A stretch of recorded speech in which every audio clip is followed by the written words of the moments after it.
آپ کے دل میں رچنس ہو تو فارغ کریں اپنے آپ، ٹائم نکالیں اللہ تعالیٰ کے لیے، اور پھر دیکھیں آپ کے مسئلے کیسے حل ہوتے۔ کئی لوگ سے میں نے سنا ہے، ایک بھائی بہت مشکل سے گزر رہے تھے، 2 سال پہلے کا واقعہ ہے، اور 6-7 مہینے ہو گئے ان کا وہ مسئلہ حل نہیں ہو رہا، ان کا وہ مسئلہ حل نہیں ہو رہا، کوئی فیملی پرابلم تھی۔ اور ایک دن مجھے ملے and he was so happy، اور انہوں نے مجھے ایک سینٹینس کہا جو میں کبھی نہیں بھولوں گا۔ انہوں نے کہا کہ علی بھائی all it took was one تہجد، that's it، لیکن 6 مہینے مجھے کبھی ٹائم نہیں ملا، مجھے لوگوں سے ملنے کا ٹائم مل گیا، مجھے لوگوں سے کہانیاں سنانے کا ٹائم مل گیا، لوگوں کی سننے کا ٹائم مل گیا، لیکن تہجد کا ٹائم نہیں مل رہا تھا۔ all it took was one تہجد، اور میرا مسئلہ حل ہو گیا۔ تو امام شافعی رحمہ اللہ نے کہا کہ میکنگ دعا ایٹ دا ٹائم آف تہجد is like an arrow which does not miss its target۔ تو باقی یہ کہ اللہ دعا آپ کریں اور نہ ملے یہ ایک الگ بات ہے، ظاہر ہے اللہ تعالیٰ وہی دیں گے جو بہتر ہے، لیکن یہ سینٹینس یاد رکھنے والا ہے کہ all it took was one تہجد۔ تو اپنے آپ کو فارغ کریں، ٹائم نکالیں اللہ تعالیٰ کے لیے، یہ آپ کے ہی لیے بہتر ہے۔ اور پھر یہ حدیث، انس بن مالک reported the messenger of Allah صلی اللہ علیہ وسلم said، Allah Almighty said، حدیث قدسی ہے، O son of Adam, if you call upon me and place your hope in me, I will forgive you without hesitation۔ اگر تم ہوپ میرے سے لگاؤ گے، امید میرے سے لگاؤ گے، تو میں تمہیں معاف کروں گا، without any hesitation میں تمہیں معاف کروں گا۔ O son of Adam, if you have sins piling up to the clouds and then ask for my forgiveness, I will forgive you without hesitation۔ اور اگر تیرے گناہ آسمان تک جا رہے ہیں اور آسمان کی طرح پائل اپ ہو چکے ہیں، کلاؤڈز کی طرح، یعنی اتنے سنز ہو چکے ہیں کہ تم اسراف کر چکے ہو، اور تم مجھ سے معافی مانگو گے، میں تمہیں معاف کروں گا، لیکن سچے دل سے توبہ کرو، میرے پاس آؤ گے، میرے سے بات کرو گے، مجھے ریکگنائز کرو گے،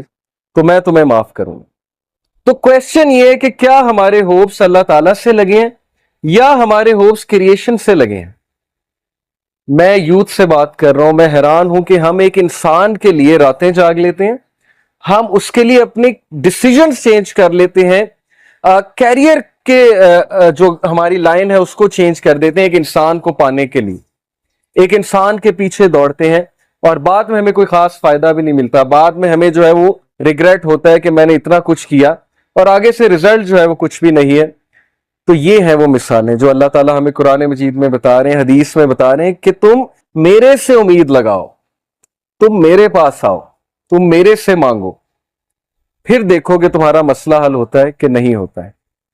اور امید لگانے کے حوالے سے ابن تیمیہ رحمہ اللہ لکھتے ہیں، ان کی ایک کتاب ہے kalamullah.com پہ آپ جائیں تو وہاں پر ایک کتاب ہے ابن تیمیہ کی، I think relief from distress, yes exactly یہ نام ہے، ریلیف فرام ڈسٹریس، کے ڈسٹریس سے ریلیف کیسے ملنا ہے، اوکے یہ کتاب ہے۔